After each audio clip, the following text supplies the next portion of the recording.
Hey, it's your boy OG Moona here, and I got a basic career guide to Undisputed. First, be sure what punch style you want to use, especially if it's a unique style of a real fighter, because after that, you start your career, you won't be able to change the style. Then the unique style is no longer option.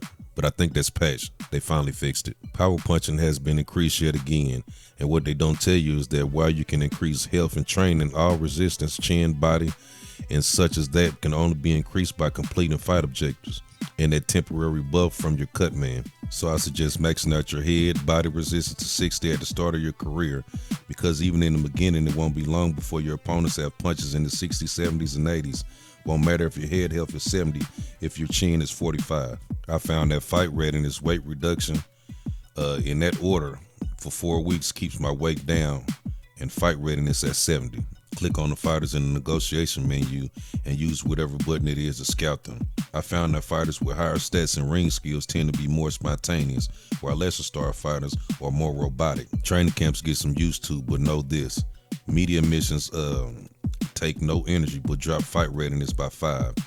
Recovery increase energy 50 reduces fight readiness by 5, but you gain weight. Dietary missions cost 10 energy but don't cost any fight readiness, and you drop a few pounds. Also, some training sessions focus on power, make you gain weight, while speed and endurance sessions can cause weight loss. And never train under 50 energy because you are prone to injuries. 100 fight readiness and charge energy gives you the health and stamina bonuses in your next fight. Being undertrained and sluggish give you penalties. Your crew first cut men are important because they are previously mentioned lack of chin and body resistance training. A cut man with a C resistance give you buffs to your chin and body by 10, which is a huge benefit. Look at all the trainers which traits you want. You unlock traits by earning affinity with your trainer. Affinity increases by doing well in fights. Certain levels of affinity unlock new coaches traits. However, if you switch coaches, you lose those traits.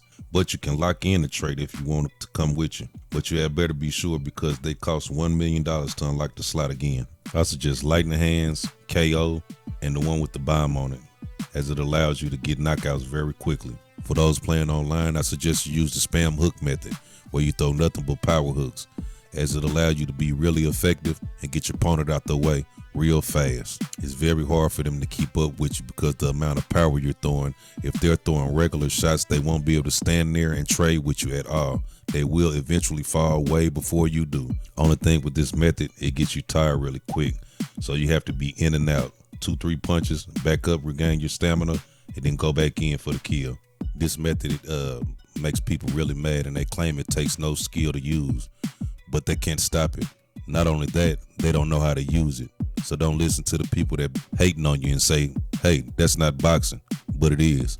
I'm a slugger, and I'm throwing body blows and headshots, and you getting out the way real fast. Also, when using this method, I prefer you to use a slugger. But in the event you don't like sluggers, use a boxer puncher. Somebody like Joe Louis or Deontay Wilder, somebody that hits really hard. With the hook method, it is very prevalent that you pick someone that hits very hard, or the method won't work as well if you pick somebody like Tyson Fury. He's not that kind of fighter. He's a finesse type of fighter like Muhammad Ali, stand back, outside fighter. You need someone that's going to get gritty. In there, hit really hard, that can take a punch, but can also give one. With that being said, I think there are some problems with the game. I think the power punching method that I do use, I think it's cheesy as fuck, but at the same time, it works, so I won't change it. The power punch needs to be decreased. You hit entirely too hard. Not only that, most of the time when I'm hitting people, they get stunned and they're not able to do anything. I can get off 10, 12 hit combos just from you being stunned because I'm using power punches, so it's going to stun you.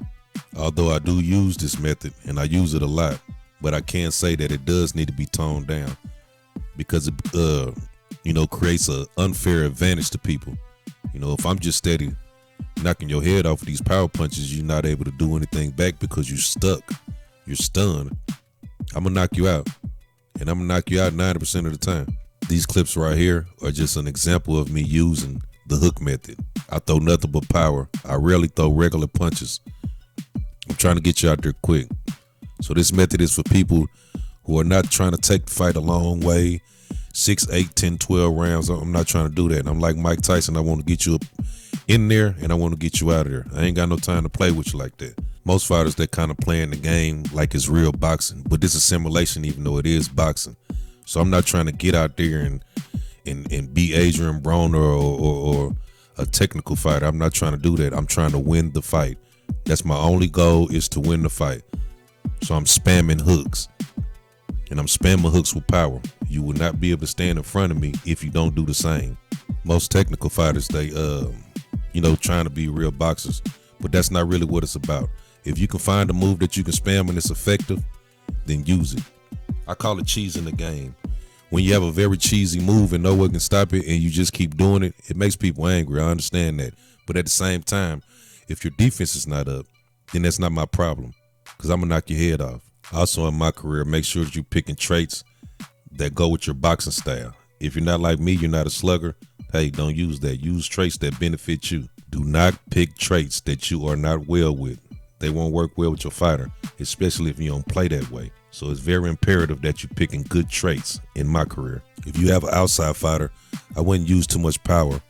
I use the one that help you evade punches, so you can slip punches very easily and come back with a counter. Make sure to practice weaving, bobbing, and keeping your head on a swivel, so that way it's harder for you to be hit. There are a few methods that I use. If you guys would like me to, I can drop a video on that for weaving and not getting hit. Well, I hope this guide helps people. If you use what I taught you, you're going to be cheesy, but you're going to be very effective. So get ready for people to get mad at you about shit, because them niggas be hating like a motherfucker. If you guys like this series of gaming videos, please drop a like and a comment and subscribe.